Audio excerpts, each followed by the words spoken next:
Habemus papam is a sentence you might have heard at least once in your life. Just recently, in the May of 2025, it was heard when Leo XIV was chosen Pope. And that got me wondering, what is the significance of the Pope today?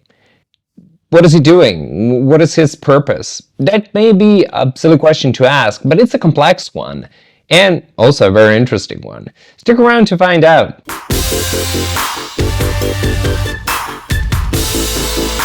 History of the papacy is very long, and it's also a very complex one. As you all know, the Pope is the head of the Catholic Church, which means that 1.3 billion believers consider him as the head of their church. The first Pope, historically, was Peter, so Apostle Peter or Saint Peter, who Jesus said, "Peter, you're the rock which I'm going to build my church on." And that has actually been the explanation of authority of the Papal state, or actually the Roman bishop. Peter was murdered in Rome and buried in the Vatican Hill, where St. Peter's Basilica now stands.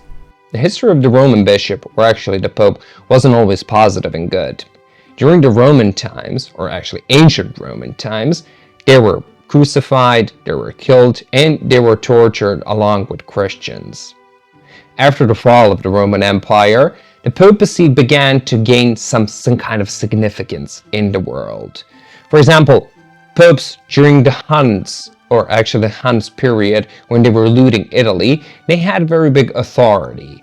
And even a pope approached Attila the Hun, by legend, and without even drawing a sword, he stopped his conquering. A few centuries later, Pope Gregory I, known as Gregory the Great, sent missionaries to convert the Anglo-Saxons and reform church administration. He is also the reason why we call certain church music Gregorian chants. By the 11th and 12th centuries, popes have reached unprecedented power. First, the Great Schism of 1054 represented a split in Christianity on East Orthodox and West Catholic. These two separate churches continue to exist up to this day. So by the end of the 11th and 12th centuries, after the Great Schism, the popes, or actually the papal state, gained a very big authority. It actually had a great authority over kings, over emperors, where they were practically kneeling down to the pope. There is an example of Emperor Henry IV, who was kneeling towards the pope because they had a disagreement over appointing bishops. The papal state, or actually the pope, thought they had an authority of appointing bishops. But Henry, the emperor, thought he had the authority. The emperor stood in the snow because he wanted to prove that he was worthy and that he was sorry towards the pope, who granted him forgiveness in the end.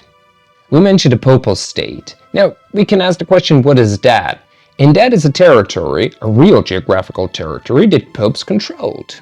That territory existed from the 8th to the 19th century, and it mostly considered parts of central and northern Italy. The legitimacy of the papal state was justified by the donation of Constantine.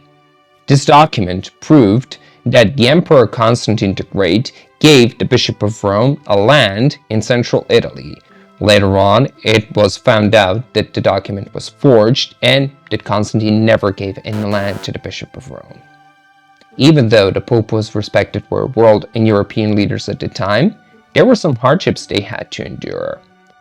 One of these hardships was when the Pope was taken to Avignon, where he became a puppet of the French king. Then came the Western Schism, 3 rival popes claiming legitimacy at once. It was like a religious soap opera. Popes excommunicated each other, cities divided, and believers confused.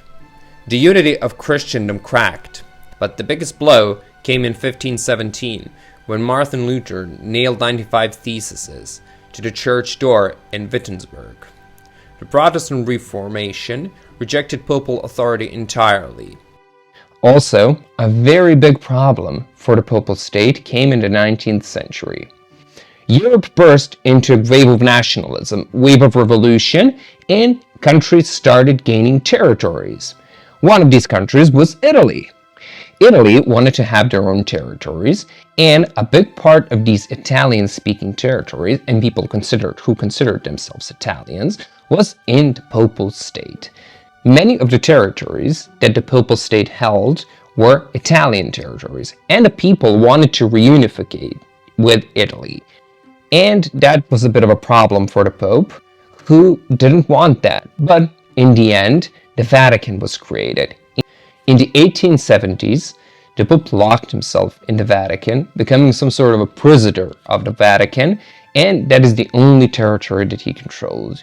It was only in 1929 when Italy and the Papal state agreed that the Pope would have sovereignty over the Vatican. So that's a territory that we know today as Vatican City, and that would be considered a Vatican, or actually Papal state. What is the political significance of the Pope today? And what is his political power? Today, popes have some sort of a soft power. They don't have real authority over the world, at least in a political sense. They do have a very, very influential role when they talk about peace, when they talk about justice, when they talk about unification between people. And that has been proven over history. Some of the last popes had really big influence on the world. For example, John Paul II had a very big influence in breaking down communism, especially in his native Poland. Pope Benedict also was a very influential figure on his talks about reason, about fate, and in the end, the late Pope Francis was a very influential figure, also a first Jesuit to take the throne of St. Peter. He was very influential when talking about unity, when talking about poverty, when talking about people's rights. So pretty much popes today have a very, very big influence when it comes to speaking to people, speaking to world leaders, and speaking to the faithful as well. Vatican has diplomats. It is a very interesting thing that Vatican has a relation with over 180 countries around the world. Interestingly enough, the Vatican has its own radio station, pharmacy, post office, and even a passport. Papal passports are among the rarest in the world, and only 999 people can be issued at the same time, which means that a holder of the passport must die in order for someone else to get the citizenship of the Vatican. In the spirit of diplomacy, popes talk to different church leaders. For example, on a regular basis they talk to Orthodox leaders, or to Protestant leaders, to Hindu, to Buddhist, to Islam leaders all over the world, even atheists. This has very big significance towards justice and peace. Also, popes visit different countries in the world.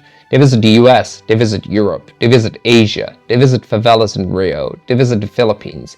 They just go all around the world and spread the word of peace. So, we've come to the end of the video. Thank you very much for watching. If you like this video, give it a thumbs up and subscribe to our channel for more. See you soon.